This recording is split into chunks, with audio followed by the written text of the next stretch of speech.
Hey everyone, come back to new video. आज की इस वीडियो में ड्रॉ करने वाला हूं हनुमान जी का ड्राइंग। और इस वीडियो से पहले इसका outline tutorial part 1 shading tutorial पहले से अपलोड कर चुका हूं। तो जिन लोगों ने भी वो वीडियो नहीं देखे तो सबसे पहले जाके वो वीडियो देख लेना, डिस्क्रिप्शन में उस वीडियो का लिंक दिया हुआ है। बाकी आज की इस ब्रांड न्यू वीडियो में हम ड्राइंग को पूरा कंप्लीट करने वाले हैं, तो इस वीडियो को पूरा एंड तक देखना। चलो अभी ड्राइंग को स्टार्ट करते हैं। तो सबसे पहले मैं यहाँ पे मुकुट को ड्रॉ कर रहा हूँ एंड सबसे पहले मैं यहाँ पे डीप उधर से शेडिंग कर रहा हूँ एंड जहाँ पर मुझे ज्यादा डार्क एरियाज दिख रहे हैं वहाँ पर, एंड बाकी पूरे एरियाज में नॉर्मल येलो कलर से शेडिंग कर रहा हूँ। एंड बाकी आप वो वीडियो में भी देख सकते हो कि मैं किस तरीके से यहाँ पे कर रहा हूँ। हाँ गाइज, मैंने बहुत दिनों से वॉइस ओवर नहीं करा है, तो वॉइस ओवर की क्वालिटी एंड वीडियो की क्वालिटी मैंने 4K रिजोल्यूशन में इंप्रूव की है। तो वीडियो की क्वालिटी कैसी लग रही है मुझे कमेंट करके जरूर बताना।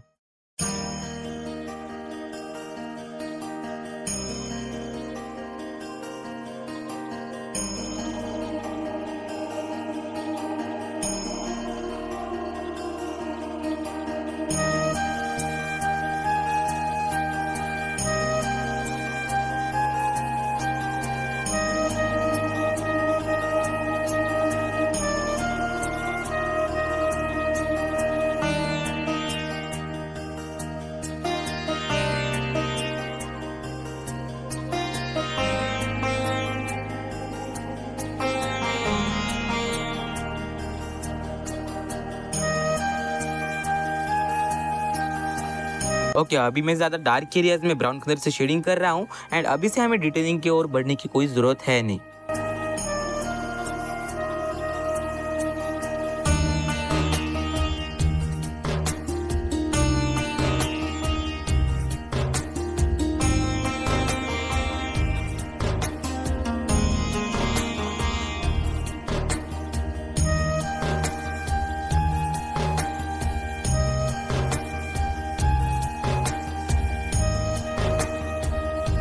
बेस लेयर को ब्लेंड कर रहा हूँ, उसके लिए मैं यहाँ पे कॉटन बड का यूज कर रहा हूँ। बट हाँ गाइज, कॉटन बड के ऊपर से येलो कलर से अच्छे से घिस लेना कि हम स्मूथ ब्लेंडिंग कर सकते हैं।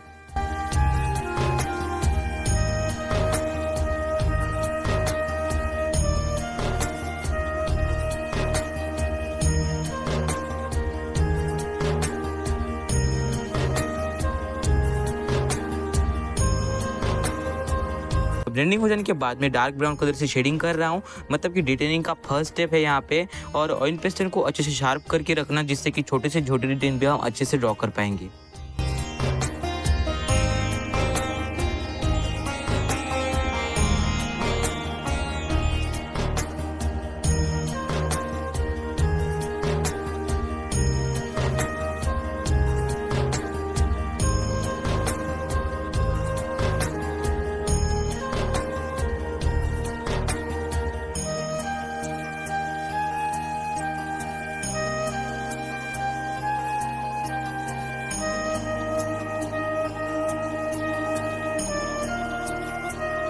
अभी फाइन डिटेल्स ऐड करने के लिए सीजर का यूज कर रहा हूँ एंड छोटे से छोटे डिटेल भी इससे हम ड्रॉ कर सकते हैं।